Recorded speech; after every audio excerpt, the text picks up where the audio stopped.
पवित्रारोपण की विधि, महिमा तथा भिन्न भिन्न मास में श्रीहरि की पूजा में काम आने वाले विविध पुष्पों का वर्णन। पिछले अध्याय में हमने जाना कि ज्येष्ठ मास में भगवान विष्णु की मूर्ति को जल में निवास कराना चाहिए। अब आगे। नमस्कार, मैं आभा शर्मा जावास। यदि आपको मेरा ये प्रयत्न सराहनीय लगा हो तो मुझे सब्सक्राइब करके प्रोत्साहित करें। श्री महादेव जी कहते हैं, देवेश्वरी, श्रावण मास आने पर पवित्रारोपण का विधान है। इसका पालन करने पर दिव्य भक्ति उत्पन्न होती है। विद्वान पुरुष को भक्ति पूर्वक श्री विष्णु का पवित्रारोपण करना चाहिए। पार्वती, ऐसा करने से वर्ष भर की पूजा संपन्न हो जाती है। श्री विष्णु के लिए पवित्रारोपण करने पर अपने को सुख होता है। कपड़े का सूत जो किसी ब्राह्मणी का काता हुआ हो अथवा अपने हाथ से तैयार किया हो, ले आए और उसी से पवित्रक बनाए। उपर्युक्त सूत के अभाव में किसी उत्तम शूद्र जाति की स्त्री के हाथ का काता हुआ सूत भी लिया जा सकता है। यदि ऐसा भी ना मिले तो जैसा तैसा खरीद कर भी ले आना चाहिए। पवित्रारोपण की विधि रेशम के सूत से ही करनी चाहिए अथवा चांदी या सोने से। श्री विष्णु देवता के लिए विधि पूर्वक पवित्रक बनाना चाहिए। सब धातुओं के अभाव में विद्वान पुरुषों को साधारण सूत ग्रहण करना चाहिए। सूत को तिगुना करके उसे जल से धोना चाहिए। फिर यदि शिवलिंग के लिए बनाना हो तो उस लिंग के बराबर अथवा किसी प्रतिमा के लिए बनाना हो तो उस प्रतिमा के सिर से लेकर पैर तक का या घुटने तक का या नाभि के बराबर तक का पवित्रक बनाना चाहिए। इनमें पहला उत्तम, दूसरा मध्यम और तीसरा लघु श्रेणी का है। एक साल में जितने दिन हो उतनी संख्या में या उसके आधी संख्या में अथवा 108 की संख्या में सूत से ही उस पवित्रक में गांठें लगानी चाहिए। पार्वती, 54 की संख्या में भी गांठें लगाई जा सकती हैं। विष्णु प्रतिमा के लिए जो पवित्रक बने उसे वनमाला के आकार का बना लेना चाहिए। जैसे भी शोभा हो यह उपाय करना चाहिए। इससे भगवान विष्णु प्रसन्न होते हैं। पवित्रक तैयार होने के पश्चात भगवान को अर्पण करना चाहिए। पार्वती, कुबेर के लिए पवित्रारोपण करने की तिथि प्रतिपदा बताई गई है। लक्ष्मी देवी के लिए द्वितीय, सब तिथियों में उत्तम है। तुम्हारे लिए तृतीया बताई गई है और गणेश के लिए चतुर्थी। चंद्रमा के लिए पंचमी, कार्तिकेय के लिए षष्ठी, सूर्य के लिए सप्तमी, दुर्गा के लिए अष्टमी, मातृवर्ग के लिए नवमी, यमराज के लिए दशमी, अन्य सब देवताओं के लिए एकादशी, लक्ष्मीपति श्री विष्णु के लिए द्वादशी, कामदेव के लिए त्रयोदशी, मेरे लिए चतुर्दशी तथा ब्रह्मा जी के लिए पवित्रक से पूजन करने के निमित्त पूर्णिमा तिथि बताई गई है। ये भिन्न भिन्न देवताओं के लिए पवित्रारोपण के योग्य तिथियां कही गई हैं। लघु श्रेणी के पवित्रक में 12, मध्यम श्रेणी के पवित्रक में 24 और उत्तम श्रेणी के पवित्रक में 36 ग्रंथियां कम से कम होनी चाहिए। सब पवित्रकों को कपूर और केसर अथवा चंदन और हल्दी में रंगकर बांस के नए पात्र में रखना चाहिए और जहां भगवान का पूजन हो वहां उन सबको देवता की भांति स्थापित करना चाहिए। पहले देवता की पूजा करके फिर उन्हें पवित्रकों में अधिवासित करना चाहिए। पवित्रक में अधिवास हो जाने पर पुनः पूजन करना उचित है। पवित्रकों में जो देवता अधिवास करते हैं उनका आगे बताई जाने वाली विधि से सनिधिकरण अर्थात समीपता स्थापन करना चाहिए।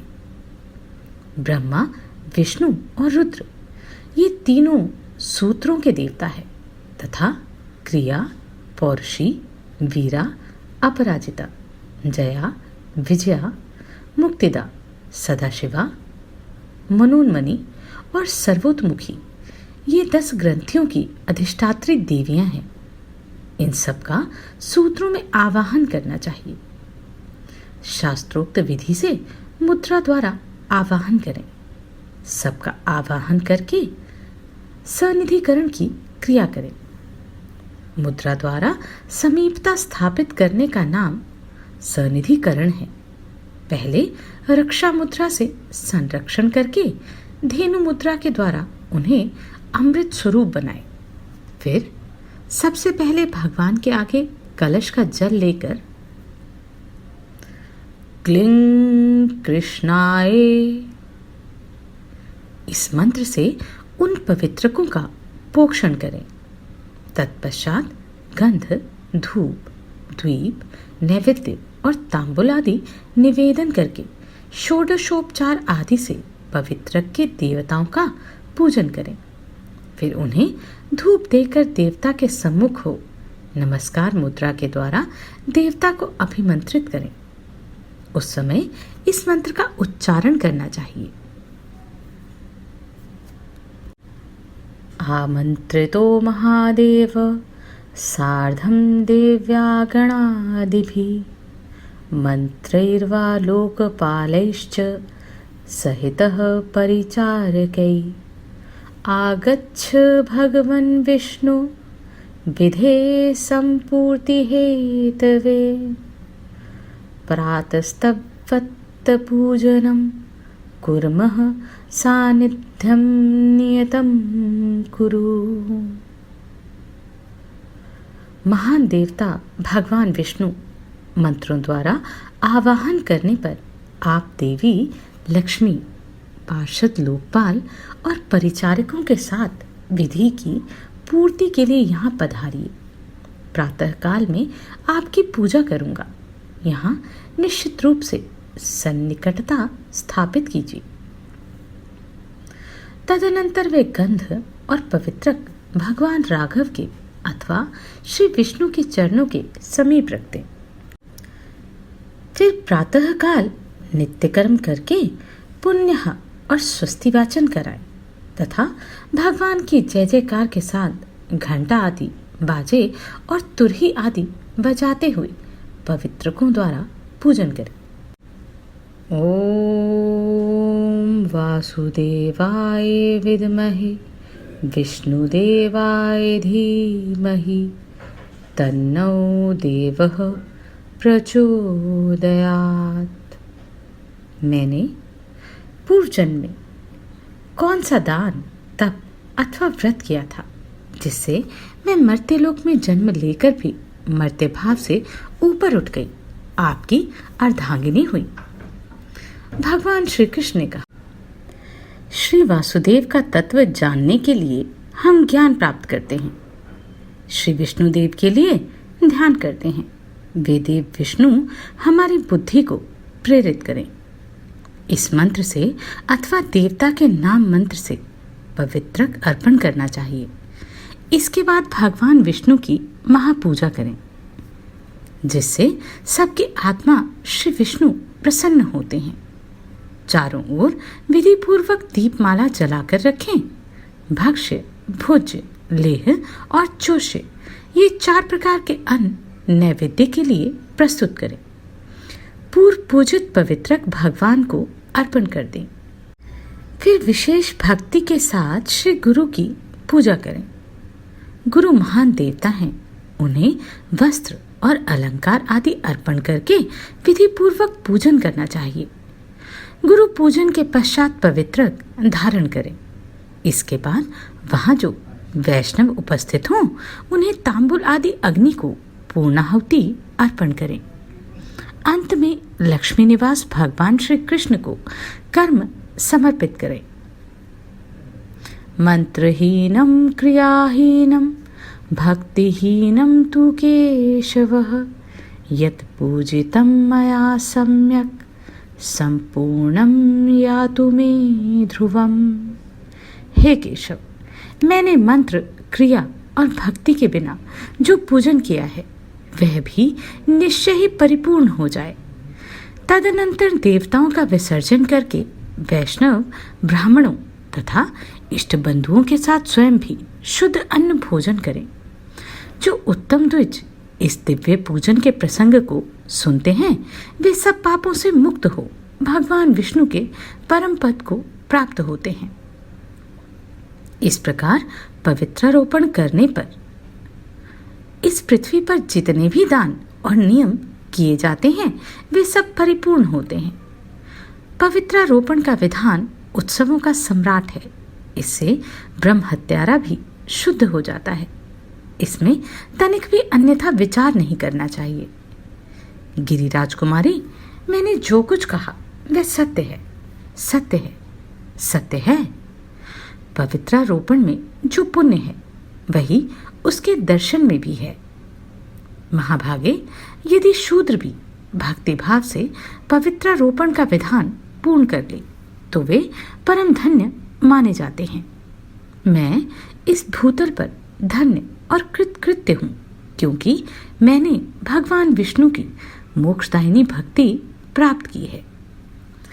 पार्वती ने पूछा, देवेश्वर विश्वनाथ, किस मास में किन किन फूलों का भगवान की पूजा में उपयोग करना चाहिए, यह बताने की कृपा करें। श्री महादेव जी बोले, चैत्र मास में चंपा और चमेली के फूलों से कलेशहारी केशव का प्रयत्न पूर्वक पूजन करना चाहिए। दोना, कटसरिया और वरुण वृक्ष के फूलों से भी जगत के स्वामी सर्वेश्वर श्री विष्णु का पूजन किया जा सकता है। मनुष्य एकाग्रचित होकर लाल या और किसी रंग के सुंदर कमल पुष्पों द्वारा चैत्र मास में श्रीहरि का पूजन करें। देवी, वैशाख मास में जबकि सूर्य वृष राशि पर स्थित हो, केतकी अर्थात केवड़े के पत्ते लेकर महाप्रभु श्री विष्णु का पूजन करना चाहिए।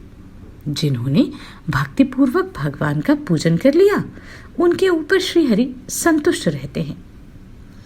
ज्येष्ठ मास आने पर नाना प्रकार के फूलों से भगवान की पूजा करनी चाहिए। देव देवेश्वर श्री विष्णु के पूजित होने पर संपूर्ण देवताओं की पूजा संपन्न हो जाती है। आषाढ़ मास में कनेर के फूल, लाल फूल अथवा कमल के फूलों से भगवान की विशेष पूजा करनी चाहिए। जो मनुष्य इस प्रकार भगवान विष्णु की पूजा करते हैं वे पुण्य के भागी होते हैं। जो सुवर्ण के समान रंग वाले कदम्ब के फूलों से सर्वव्यापी गोविंद की पूजा करेंगे उन्हें कभी यमराज का भय नहीं होगा। लक्ष्मीपति श्री विष्णु श्री लक्ष्मी जी को पाकर जैसे प्रसन्न रहते हैं उसी प्रकार कदम्ब का फूल पाकर भी विश्व विधाता श्रीहरि की विशेष प्रसन्नता प्राप्त होती है। सुरेश्वरी, तुलसी, श्यामा, तुलसी तथा अशोक के द्वारा सर्वदा पूजित होने पर श्री विष्णु नित्य प्रति कष्ट का निवारण करते हैं। जो लोग सावन मास आने पर अलसी का फूल लेकर अथवा ध्रुवा दल के द्वारा श्री जनार्दन की पूजा करते हैं उन्हें भगवान प्रलय काल तक मनोवांछित भोग प्रदान करते हैं।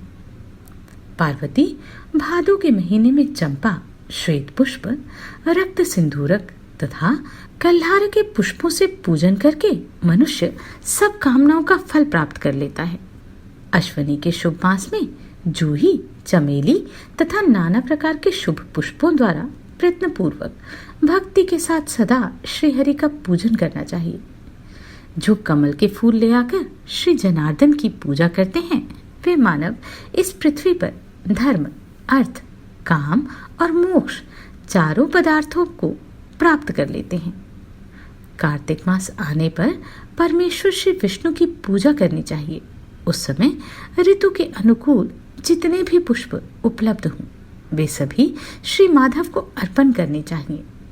तिल और तिल के फूल भी चढ़ाए अथवा उन्हीं के द्वारा पूजन करें। उनके द्वारा देवीश्वर के पूजित होने पर मनुष्य अक्षय फल का भागी होता है।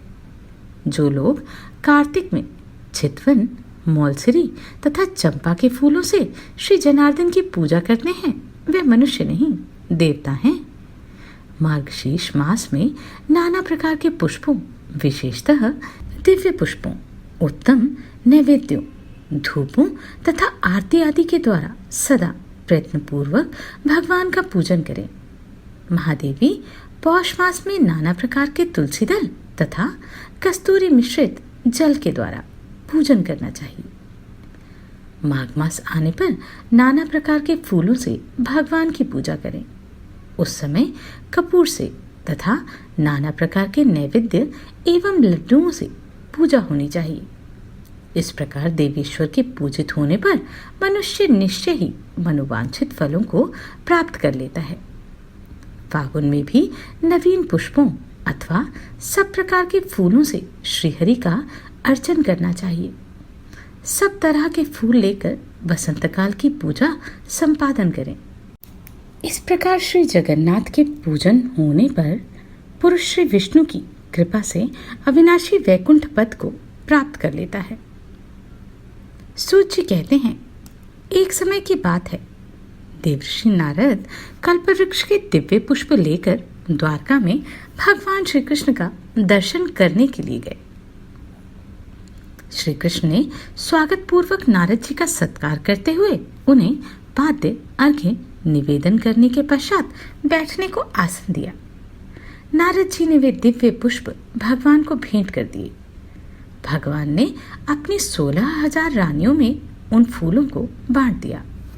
तदनंतर एक दिन सत्यभामा ने पूछा, प्राणनाथ, मैंने पूर्व जन्म में कौन सा दान, तप अथवा व्रत किया था जिससे मैं मर्त्यलोक में जन्म लेकर भी मर्त्य भाव से ऊपर उठ गई, आपकी अर्धांगिनी हुई?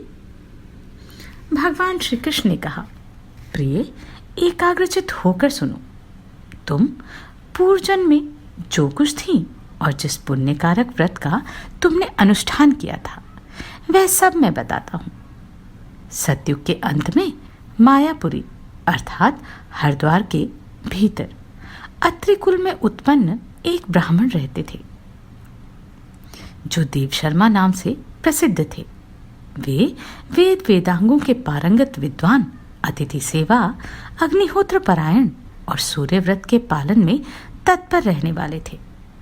प्रतिदिन सूर्य की आराधना करने के कारण वे साक्षात दूसरे सूर्य की भांति तेजस्वी जान पड़ते थे। उनकी अवस्था अधिक हो गई थी। ब्राह्मण के कोई पुत्र नहीं था, केवल एक पुत्री थी जिसका नाम गुणवती था। उन्होंने अपने चंद्र नामक शिष्य के साथ उसका विवाह कर दिया। वे उस शिष्य को ही पुत्र की भांति मानते थे और वह जितेंद्रिय शिष्य भी उन्हें पिता के ही तुल्य समझता था। एक दिन वे दोनों गुरु शिष्य कुश और समिधा लाने के लिए गए और हिमालय के शाखाभूत पर्वत के वन में इधर उधर भ्रमण करने लगे। इतने में ही उन्होंने एक भयंकर राक्षस को अपनी ओर आते देखा। उनके सारे अंग भय से कांपने लगे। वे भागने में भी असमर्थ हो गए। तब तक उस कालरूपी राक्षस ने उन दोनों को मार डाला। उस क्षेत्र के प्रभाव से स्वयं धर्मात्मा होने के कारण उन दोनों को मेरे पार्षदों ने वैकुंठ धाम में पहुंचा दिया। उन्होंने जो जीवन भर सूर्य पूजन आदि किया था, उस कर्म से मैं उनके ऊपर बहुत संतुष्ट था।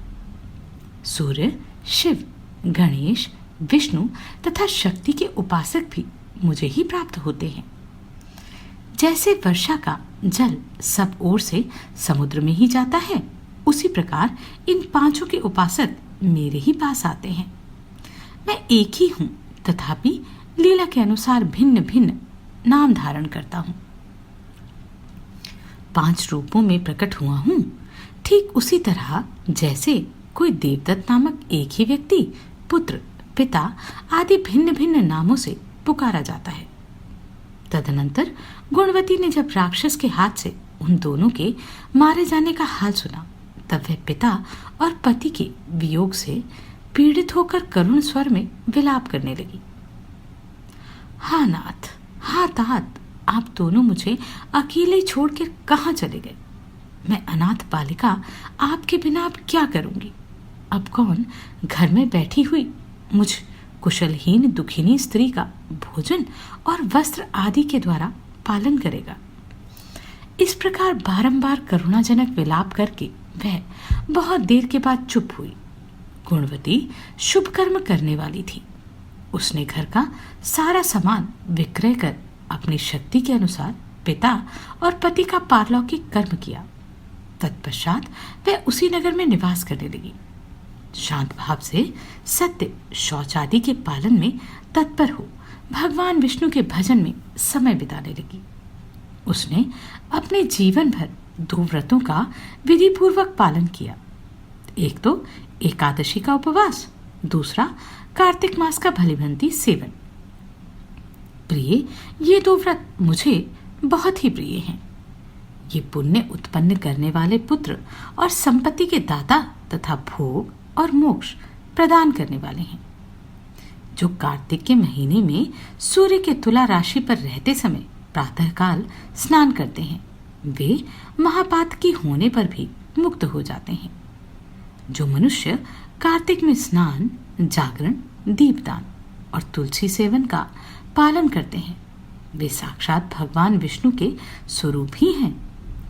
जो लोग श्री विष्णु मंदिर में झाड़ू देते, स्वास्तिक आदि निवेदन करते और श्री विष्णु की पूजा करते रहते हैं, वे जीवन मुक्त हैं।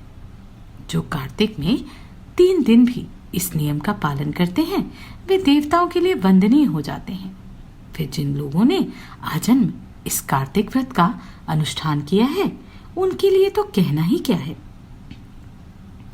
इस प्रकार गुणवती प्रतिवर्ष कार्तिक का व्रत किया करती थी। वह श्री विष्णु की परिचर्या में नित्य निरंतर भक्ति पूर्वक मन लगाए रहती थी। एक समय जबकि जरावस्था से उसके सारे अंग दुर्बल हो गए थे और वह स्वयं भी ज्वर से पीड़ित थी, किसी तरह धीरे धीरे चलकर गंगा के तट पर स्नान करने के लिए गई। ज्यों ही उसने जल के भीतर पैर रखा, त्यों ही वह शीत से पीड़ित हो कांपती हुई गिर पड़ी। उस घबराहट की दशा में ही उसने देखा आकाश से विमान उतर रहा है, जो शंख, चक्र, गदा और पद्म धारण करने वाले श्री विष्णु रूपधारी पार्षदों से सुशोभित है और उसमें गरुड़ चिन्ह से अंकित ध्वजा फहरा रही है। विमान के निकट आने पर वह दिव्य रूप धारण करके उस पर बैठ गई। उसके लिए चमर डुलाया जाने लगा। मेरे पार्षद उसे वैकुंठ ले चले। विमान पर बैठी हुई गुणवती प्रज्वलित अग्निशिखा के समान तेजस्विनी जान पड़ती थी। कार्तिक व्रत के पुण्य से उसे मेरे निकट स्थान मिला। तदनंतर जब मैं ब्रह्मा आदि देवताओं की प्रार्थना से इस पृथ्वी पर आया, तब मेरे पार्षदगण भी मेरे साथ ही आए। भामिनी, समस्त यादव मेरे पार्षदगण ही हैं। ये मेरे समान गुणों से शोभा पाने वाले और मेरे प्रियतम हैं। जो तुम्हारे पिता देवशर्मा थे, वे ही अब सन्नाजित हुए हैं। शुभे, चंद्र शर्मा ही अक्रूर हैं और तुम गुणवती हो। कार्तिक व्रत के पुण्य से तुमने मेरी प्रसन्नता को बहुत बढ़ाया है। पूर्व जन्म में तुमने मेरे मंदिर के द्वार पर जो तुलसी की वाटिका लगा रखी थी, इसी से तुम्हारे आंगन में कल्पवृक्ष शोभा पा रहा है। पूर्व काल में तुमने जो कार्तिक में दीपदान दिया था, उसी के प्रभाव से तुम्हारे घर में यह स्थिर लक्ष्मी प्राप्त हुई है, तथा तुमने जो अपने व्रत आदि सब कर्मों को पति स्वरूप श्री विष्णु की सेवा में निवेदन किया था, इसलिए तुम मेरी पत्नी हुई हो। मृत्यु पर्यंत जो कार्तिक व्रत का अनुष्ठान किया है, उसके प्रभाव से तुम्हारा मुझसे कभी भी वियोग नहीं होगा। इस प्रकार जो मनुष्य कार्तिक मास में व्रत परायण होते हैं, वह मेरे समीप आते हैं। जिस प्रकार कि तुम मुझे प्रसन्नता देती हुई यहाँ आई हो। केवल यज्ञ, दान, तप और व्रत करने वाले मनुष्य कार्तिक व्रत के पुण्य की एक कला भी नहीं पा सकते। सूत जी कहते हैं, इस प्रकार जगत के स्वामी भगवान श्री कृष्ण के मुख से अपने पूर्व जन्म के पुण्यमय वैभव की बात सुनकर उस समय महारानी सत्यभामा को बड़ा हर्ष हुआ। तो यह थी सत्यभामा के पूर्व जन्म की कथा। आगे देखते हैं और हम क्या भेद जानते हैं।